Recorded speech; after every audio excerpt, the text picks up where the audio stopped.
So I said that an important part of building a crypto or blockchain game is the why.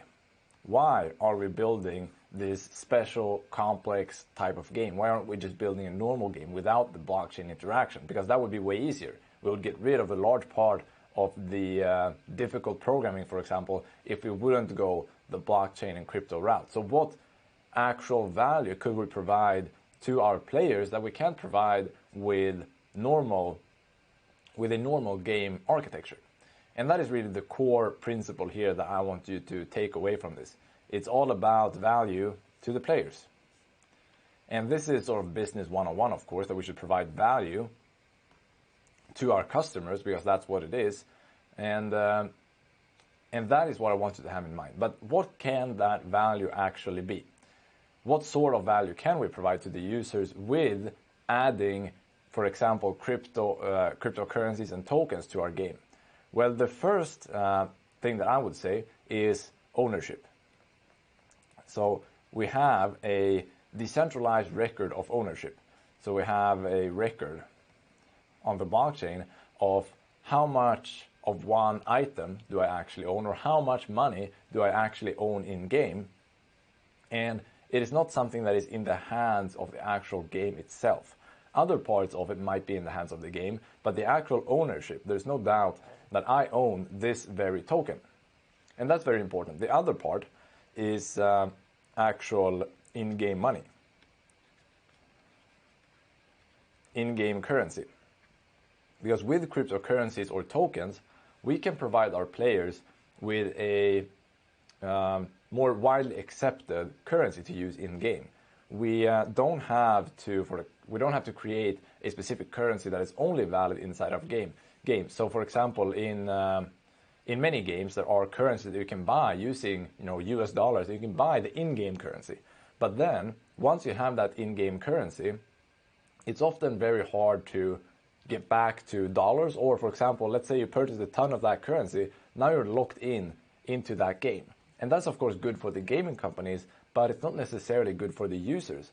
The users might rather have a currency like Bitcoin, like Ethereum, that they can transfer and use in-game, and then they could buy items with that currency. But then when they're done, they could sell those items for cryptocurrency, get that money back, and then they could withdraw that money out of the games, right?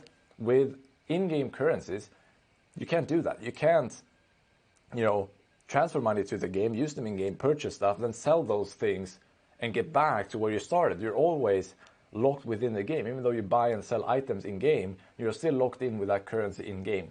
So with this, we can provide the general currency, or a more widespread, generally accepted currency that our customers can actually control in a way. And that is one large value proposition to our users. The third point is tokenization of items. Because there often are a lot of items in games, and we earn items, we earn them as rewards, or we might purchase them with our currency that we use. And these items with crypto tokens can actually be owned and held by me in my wallet, as we'll see later on in this course. And once again, that proves that I actually own this. It's a record of ownership that lies outside of the game, and it also enables me to, for example, invest in items, maybe in rare items. And it enables me to peer-to-peer trade them. If I want to exchange items outside of the game, I can do that because I can sell them for the actual game currency, which is cryptocurrency, maybe.